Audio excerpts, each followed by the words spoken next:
A glimpse of blue eyes.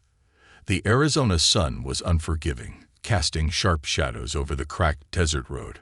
Dust danced in the hot wind as Diana Holloway pulled into the gravel lot of a small-town pub called the Rusted Spur. The outside looked like a scene from a forgotten western.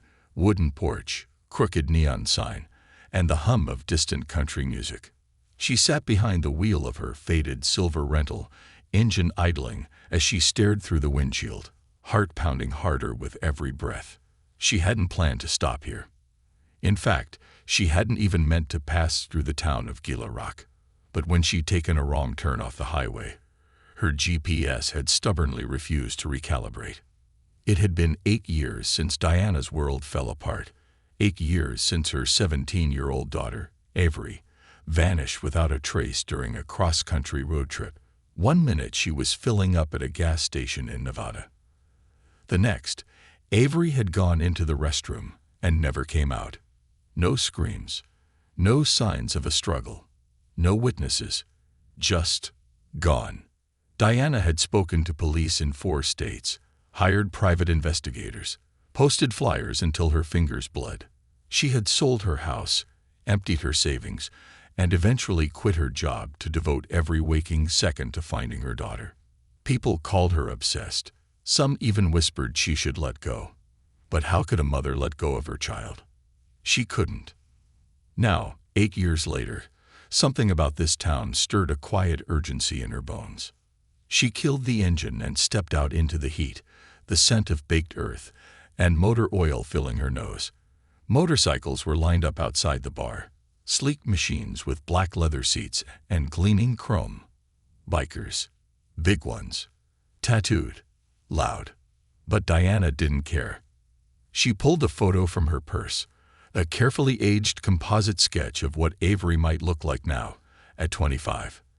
Longer hair, sharper cheekbones, the same bright blue eyes. Her eyes. She had shown this picture to hundreds, maybe thousands of strangers over the years. With the photo tucked in her palm, Diana climbed the rickety steps and opened the door to the Rusted Spur. Cool air blasted her face, thick with the smells of stale beer, fried food, and cigarette smoke. The bar was dimly lit, walls covered in old rodeo posters and neon beer signs. A pool table clacked in the corner. A jukebox played an old rock song. Laughter and rough voices filled the room. She moved slowly, scanning faces, and then she saw him. He was sitting at the far end of the bar, surrounded by others in worn leather vests with an insignia that read Vultures MC, Southwest Division. He had long gray-streaked hair, a thick beard, and a chest full of tattoos. But it was the ink on his forearm that made Diana's heart drop. A tattoo of a young woman's face, beautiful, sad, and eyes the color of the sky before a storm. Avery's eyes. Diana froze, her vision blurred. Her knees wobbled beneath her. She couldn't breathe. She couldn't speak. She stared at the tattoo as the man raised his beer, and her entire body screamed one word. Run. But she didn't run. Instead, she made her way to the bar, her legs moving on autopilot. She slid onto a stool near the wall, just close enough to keep the biker in sight, just far enough to avoid suspicion. The bartender approached, a younger guy in his 30s with a sleeveless flannel shirt. "What can I get ya?" Diana cleared her throat. "Just a lemonade." He raised an eyebrow, but didn't comment. As he turned to get her drink, Diana kept her eyes locked on the tattoo. The girl itched into the man's skin. She wasn't smiling. Her lips were parted just slightly, her eyes distant, haunted. Diana had seen that look before, on missing persons posters, on news reports about girls pulled into trafficking rings. She clenched her fists. When the bartender returned, she leaned in. The man at the end of the bar. "Who is he?" The bartender hesitated. "That's Colt. One of the vultures. Been around here a while." "He a regular?" He nodded slowly. "Yeah. Rides in once or twice a week." "Why?" "I think I've seen that tattoo before." She lied, her voice calm, rehearsed. Does he talk about her? The girl? The bartender frowned. I don't know. He doesn't talk much. People like Colt don't get asked a lot of questions. Diana offered a smile. Of course. But inside, she was screaming. That tattoo was a signature. It meant possession. Obsession. Maybe even worse. Could it be? Could Avery have survived? Only to be trapped. Owned. As Diana reached into her purse to pull out her photo, the room shifted again. The biker, Colt, stood up and turned toward the bathrooms. His movement lifted his sleeve, revealing more of the tattoo. And then something happened that made Diana's blood run cold. The woman in the tattoo wasn't just ink. She was branded with a small, distinctive birthmark beneath her left ear, a tiny shape like a crescent moon. Avery had that mark. Diana's lemonade slipped from her hand and shattered on the floor. Colt turned. Their eyes met across the room, his dark and curious, hers wide and wild. In a single heartbeat, she knew she had to move. Now, Diana grabbed the photo and rushed out the back door, into the parking lot, her breath ragged. She climbed into her rental and peeled out, heart racing like a runaway train. She didn't know what to do yet, but she knew where she was going next. Wherever Colt had come from, whatever hole the Vulture's MC called home, that's where she'd start. Because if there was even the smallest chance that Avery was alive, she would burn the entire desert down to bring her home. The road to the forgotten. The wheels of Diana's rental car spun violently over the loose gravel as she left the rusted spur behind. Her fingers gripped the steering wheel so tight her knuckles turned white, and her breath came in shallow, rapid gasps. The image of Colt's tattoo was burned into her mind. The young woman's face, the same stormy blue eyes, and the crescent moon birthmark under the left ear. That birthmark had been unique to Avery. Doctors used to call it a lunar kiss. Diana had always told her daughter it made her special, like the moon had touched her when she was born. Now that very mark stared out from a biker's tattoo, etched into skin like a trophy. A sick feeling twisted in Diana's stomach. She didn't just need answers now. She needed proof. Pulling over beneath a desert tree a few miles out of town, she popped open her glove box, reached under the manual, and pulled out the small black case she always carried. Her investigative kit. Not the kind with badges or warrants, just the gear of a desperate mother who'd spent nearly a decade becoming a one-woman detective. She opened her laptop and connected her portable Wi-Fi. A few keystrokes later, she was digging into public records, crime reports, and underground forums tied to the Vulture's MC. It didn't take long before she hit something. An article from 6 years ago, small-town police blotter from Socorro, New Mexico. A raid on a suspected human trafficking compound had resulted in arrests but no convictions. The article noted the presence of motorcycle club paraphernalia, specifically Vulture's MC patches, and a known trafficker named Jonas Colt Creel. Diana's jaw clenched. There he was. But more chilling was what came next. A survivor from that raid had provided testimony that several girls were being moved regularly from clubhouses to hidden compounds.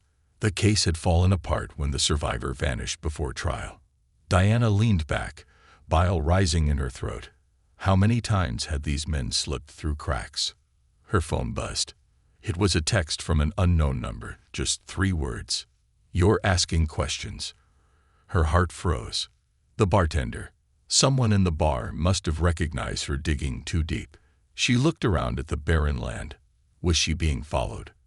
Without waiting another second, she tossed everything back into her bag, restarted the engine, and began to drive, fast and south, away from Gila Rock. She needed allies, people who wouldn't ask her to let it go. And there was one man who fit the bill, Jericho Ford. Jericho Ford lived 2 towns away, in a dusty shack that looked like it should have collapsed years ago. But inside was a digital fortress. Jericho had once been one of the best data analysts in federal intelligence before blowing the whistle on corruption. Now he freelanced for people like Diana, people with nothing to lose. She hadn't spoken to him in over a year. The last time she had, he'd helped her track a lead that led to a bogus orphanage in Tucson. It had almost broken her. But today was different. Today, she had a face, a name, a location. She knocked on the door 3 times. A pause. Then, "Go away, Diana." "It's her," she said, voice cracking. "I found her." The door flew open. Jericho stood there, barefoot, shirtless, tattooed, and sleepy-eyed. But when he saw her face, when he saw the photo she shoved into his hands, his casual smirk disappeared. "You sure?" he asked, flipping through the tattoo image and the aged progression of Avery.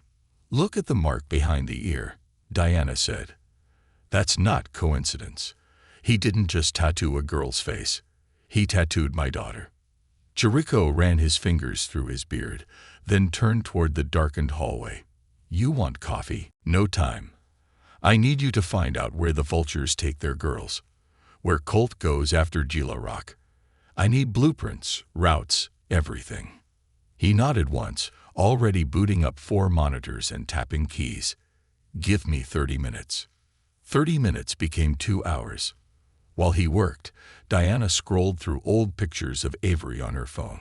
Her daughter as a toddler with paint on her cheeks. Her first bicycle ride. High school dance. The last picture was from their road trip, the morning Avery vanished. She'd taken a selfie at the gas station. Smiling. Free. And then, nothing. Until now. Jericho's voice cut through the silence. "Got something." He turned one of the monitors toward her. "Colt's registered property. Nothing. Dude's a ghost. But their MC owns land about 40 miles east of here, registered under a shell company called Black Trace Holdings. It used to be a storage site for salvage. Now I'm seeing spikes in utility usage, electricity, water, high traffic for a so-called abandoned spot." He clicked to another screen. Grainy satellite images of a fenced compound, long trailers, floodlights. And people. Lots of people. "I'm guessing this is where they keep them until they move them out to Mexico," Jericho said grimly. Diana stared at the screen. Her throat burned. "I need to go there." "Diana, that place is probably crawling with armed guards. You go in there alone. You're not walking back out." "I'm not walking away either." He sighed. "At least take this." He handed her a pen. A pen. Looks like a pen. Records audio. GPS trackable. Panic beacon if you twist the clip. You get in trouble, I'll know. I'll send someone. "Thanks, Jericho." "And Diana," he said, voice softer, "don't do anything stupid." She nodded. Too late. The sun had barely begun to set when Diana reached the property. She parked half a mile out and hiked the rest, staying low, her black hoodie blending into the desert shadows. From behind a dune, she watched the compound. Armed men stood by the gate. More walked the perimeter with flashlights and rifles slung over their backs. She circled slowly, staying hidden, until she spotted something. One of the trailers in the back had its own fenced section, a smaller space, separate, a holding pen. And then, a flash of blonde hair. Her heart stopped. A woman stood behind the wire, hunched in a tattered hoodie. She turned toward the floodlight. Her face was tired, thinner, older. But those blue eyes. Diana dropped to her knees. It was Avery. Still alive. Still breathing. But barely. And now, more than ever, Diana knew. She was getting her daughter out. Even if it was the last thing she ever did. A mother's reckoning. The air was heavy with dust and tension, as Diana lay in the low brush overlooking the compound. Her eyes never left the girl behind the wire. Her daughter, Avery. Her Avery. Though she was older, thinner, and scarred by whatever horrors she'd endured, her stance, her hair, and those piercing blue eyes told Diana everything she needed to know. Her daughter was alive. And she was trapped. The trailer Avery stood near looked like a makeshift holding area. Its windows were boarded, A dull security lamp flickered above the door. Diana counted 4 armed men on rotating patrol. One of them lingered near Avery's cage, flipping a coin and whistling a tune that sounded too cheerful for such a grim place. Every part of Diana burned with the urge to scream, to run, to fight. But she knew she wouldn't win a war by charging in. She needed a plan. Carefully, she backed away from the hill, keeping low until she reached her rental car parked behind a copse of Joshua trees. Inside, she fumbled for her phone and sent a single text to Jericho. "She's here, at the site. Multiple guards. Trailer in the back. What now?" Seconds ticked by like hours. Then his reply came. "Sending help. 25 mins. Do not engage. Just observe. Stay safe." Diana stared at the phone. 25 minutes felt like a lifetime. Anything could happen in 25 minutes. Avery could be moved, or hurt, or worse. She couldn't risk that. So she opened the glove box and pulled out the only weapon she'd ever carried in her years of searching. A taser, tucked inside a hollowed-out Bible her grandmother had given her. Jericho had taught her how to use it once, during a winter in Flagstaff. She had hoped never to need it. But hope hadn't brought her this far. Survival had. She slipped the taser into her hoodie pocket, pinned back her hair, and started walking. The perimeter gate wasn't an option. Guards stood on both sides, and anyone approaching from the road would be spotted instantly. Instead, she crept to the west fence line, where the terrain dipped into a dry wash. There, hidden beneath overgrown mesquite bushes, was a rusted drainage pipe, large enough to crawl through. Diana dropped to her stomach, ignoring the sharp rocks beneath her, and slithered into the tunnel. It smelled like rust and mildew, but she kept moving, 1 inch at a time, until she reached the other side, just beneath the compound's shadow. She emerged behind a stack of old tires near the tool shed. No one in sight. Moving silently, she darted between storage containers and junk piles, careful to stay out of the lights. Her heart pounded like a war drum. Then she heard a voice. "She's been real quiet tonight," someone said from around the corner. Colt told her she's leaving tomorrow, that he found a buyer in Baga. Diana froze. Her stomach lurched. Tomorrow. She didn't have 25 minutes. She didn't even have one. She turned toward the trailer, just 20 yards away. The guard with the coin was still there, facing the other direction. Smoking. Diana crept closer, taser in hand. Step by step, her breath shallow. She was nearly at his back when her foot crunched on a patch of loose gravel. The guard spun, hand reaching for his weapon. But Diana struck first. The taser clicked. The electric arc slammed into his chest, and he collapsed with a gasp and a twitch, slamming into the fence with a dull thud. Diana didn't wait. She grabbed the trailer's door and yanked it open. Avery was there, in the corner, hands bound, eyes wide. For a moment, mother and daughter just stared at each other. 8 years of pain, hope, and heartbreak condensed into one breathless second. Then Diana rushed forward, dropping to her knees. "Avery, baby, it's me. I'm here." Avery blinked. "Mom." Her voice was hoarse, like it hadn't been used in days. "Yes, sweetheart, it's me." Diana cut the zip ties on her wrists with a pocket knife and pulled her close. "We're getting out of here. Right now." "But wait," Avery whispered urgently. "There's others. 4 girls in the next trailer. 2 of them are just teenagers." Diana's pulse hammered. She looked toward the compound. No time, but she couldn't leave them. Then, from the distance, sirens. Not close, but loud enough to cause panic. She saw flashlights dancing wildly, heard yelling. Jericho's people were here. "Come on," Diana said, grabbing Avery's hand. "We can lead them out." The compound exploded into chaos. Guards shouted.